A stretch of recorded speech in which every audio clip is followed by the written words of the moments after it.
எடப்பாடி பழனிசாமியை முதலமைச்சராக்க உயிரை கொடுப்போம். அட அண்ணாமலையா இது? இதை பற்றின முழு விவரங்களையும் தெரிந்து கொள்ள வீடியோ முழுமையாக பாருங்கள். இது போன்ற அரசியல் சார்ந்த அனைத்து அப்டேட்களையும் தெரிந்து கொள்ள வீடியோ லைக் பண்ணிவிட்டு நம்ம சேனலை சப்ஸ்கிரைப் பண்ணி பக்கத்தில் இருக்க பெல் ஐக்கானை கிளிக் பண்ணி அதில் ஆளுங்கிற ஆப்ஷனை செட் பண்ணி வச்சுக்கோங்க.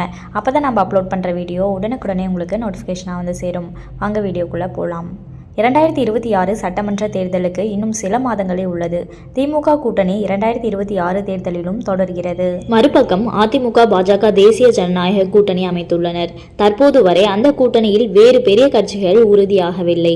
இதனிடையே அதிமுக பாஜக இடையே கூட்டணி ஆட்சி உள்ளிட்ட விவகாரங்களில் கருத்து வேறுபாடு நிலவி வருகிறது. அதிமுக பாஜக கூட்டணியில் அதிமுக நிர்வாகிகளில் பலர் விரும்பவில்லை என்று கூறப்படுகிறது. இதேபோல பாஜகவிலும் அண்ணாமலை மற்றும் அவரின் ஆதரவாளர்களுக்கு அதிமுக கூட்டணியின் உடன்பாடு இல்லை என்று தகவல் வெளியாகியுள்ளது.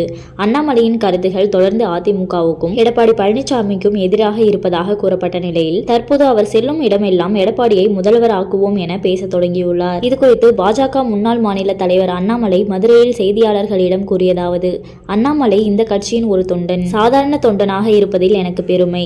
கட்சியில் எங்களுக்குள் 1008 விஷயங்கள் இருக்கலாம். 2026 தேர்தலில் இப்படி சொல்லலாம், 2031 அப்படி சொல்லலாம் என்று எங்களுக்குள் கருத்து வேறுபாடுகள் இருக்கலாம். தலைவர்கள் ஒருங்கிணைந்து 2026 தேர்தலுக்கு இப்படித்தான் சொல்ல வேண்டும் என்று முடிவு செய்துவிட்டனர். தேசிய ஜனநாயக கூட்டணியின் முதலமைச்சர் வேட்பாளர் எடப்பாடி பழனிசாமி என்று சென்னையில் நடந்த செய்தியாளர்கள் சந்திப்பில் கூறிவிட்டோம். அதன் பிறகு அதை பின்பற்றுவது கட்சிக்கு நல்லது. அதன்படி நான் செல்கிறேன். எனக்கு மாற்று கருத்துகள் இருந்தாலும் தொண்டனாக வேலை செய்யும் போது கட்சியின் முடிவு எனக்கு வேதவாக்கு. பூத் கமிட்டி கூட்டத்தில் அதைத்தான் வெளிப்படுத்தினேன்.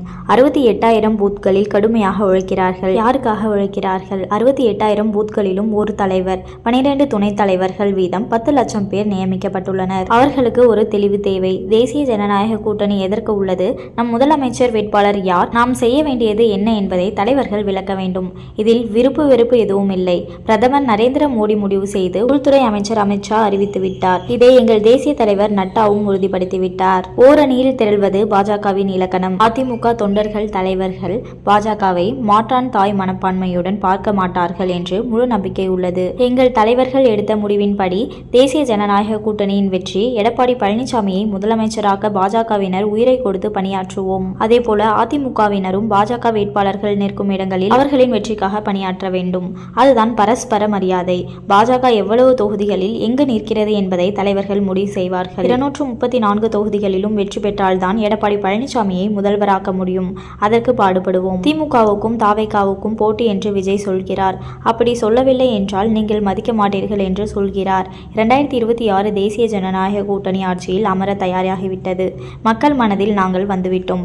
விஜய் அவர் கட்சி வளர்ச்சிக்காக அப்படி சொல்கிறார். நல்ல சண்டை நல்லதுக்கு தான் என்கிறார். இதை பற்றின உங்களுடைய கருத்தை கமெண்ட்ல சொல்லுங்க. இது போன்ற அரசியல் சார்ந்த அனைத்து அப்டேட்களையும் தெரிந்து கொள்ள வீடியோ லைக் பண்ணிட்டு நம்ம சேனலை சப்ஸ்கிரைப் பண்ணிக்கோங்க. அடுத்த ஒரு வீடியோல பார்க்கலாம். நன்றி.